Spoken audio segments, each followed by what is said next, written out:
Well, g'day everybody. Well, I've put over 1,000 Ks on basket case to date, so I thought it's probably a good idea just to give you a bit of an update on what it's like living with the beast. Welcome to Basket Case.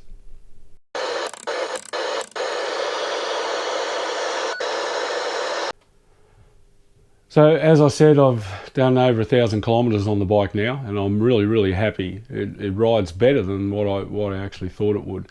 One of the things that I was unaware of, I guess, not having ridden an XS1100, is the torque these engines have got. It just pulls like a bull in the springtime. But it's not without issues, and there's a couple of things that I need to address, and some that I need to that I have already started to address. The first of which was the second gear issue. Now, I didn't fix it. When I did the second gear fix, if you watched the series, you would have seen that I wasn't aggressive enough with that repair. So I'll run you through what I've done. Okay, so what went wrong with second gear? I took the cluster shaft out of the motor that came with the frame for basket case, and I had a look at it, and second gear looked really good. It wasn't rounded off. It didn't have any real evidence of jumping across the gears like this one does. So I think that I just simply didn't get aggressive enough with the mods when I dovetailed this, and I probably should have done both sides. So what I've done, I took the whole cluster shaft out of the other gearbox, and I removed this clip here, and I slid second gear off, and I relocated the washer to the back side of the gear, and that shifts the gear a couple of millimeters and gives you a little bit further engagement. And I chucked the whole shaft in the bike, holeless bolus, and it worked. I can cane it in second gear now and it doesn't jump at all. With the benefit of 20/20 hindsight, what I should have done was simply just remove the second and fifth gear and replace them with the two off the other shaft, and put this shaft back into the box it came out of, because now it jumps out of first if you're hard on the throttle. First gear on this one was strong. I didn't have any issues with it, but the one on the bike that is in there, well, the one that's in there now that came out of the other engine, is jumping when I get in the higher RPM range in first gear, which is frustrating. So it means that I'll have to pull that shaft out again, and what I'll do is I'll just take these two gears off the shaft that's in the bike and put them onto this shaft, and put this whole shaft back in the bike, and it should be right. I was a bit concerned it might have been a bit of a drama to do, but it probably took me 3 hours, and that was with a lot of fumbling around. It's actually not that difficult to do in the bike. The people that flip the bike upside down and carry on, I don't understand why. It really wasn't that hard.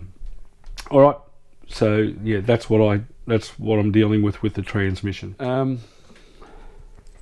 Another issue is the ignition switch. These are a cheap aftermarket ignition switch. They have an off where you can remove the key, and then they have the park and the on position. This is one that I ordered initially, and it was a failure out of the box. It wouldn't maintain the contact in the on position. This one was working fine when I put it in, and was working for the first 800-900 kilometers, and then it started to play up as well. With a battery powered ignition, that's not good. You lose ignition, the whole bike just dies. So what I've done is I've pulled this one apart to investigate, and they've got like a little copper alloy strip of some type on the bottom that engages the two contacts, and I suspect it's probably designed to carry about 10 amps of load. The ignition circuit on this is fused at 30 amps, and it may be that it's just generated too much heat in there, and it's deformed, and it won't properly engage in the contacts. I think that's what it might be. So what I'm going to do is not route that main loop through the switch. I'll put it through a relay and let the relay carry the load, and I'll just use the ignition switch to turn the relay on and off, and hopefully that'll cure that little issue. The other problem I've had is the aftermarket muffler that I bought was only it looked solid enough, but where it slipped onto the exhaust, there was a series of spot welds holding the can to the slip-on part, and those welds fractured and the muffler fell off. And because this thing's loud, it's pretty well a straight through pipe anyway, I didn't pick it up straight away. I didn't pick it up actually until I rolled the throttle off and I could hear a bit of a crackle, and I looked down and noticed that the muffler was gone.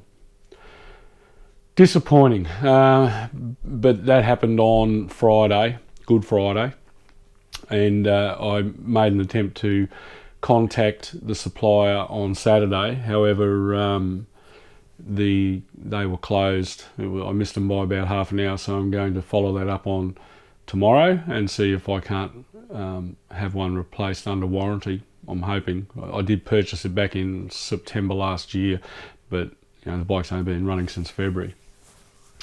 What else? It blows smoke. So I ignored the engine. It had good compression. The valve timing all looked fine.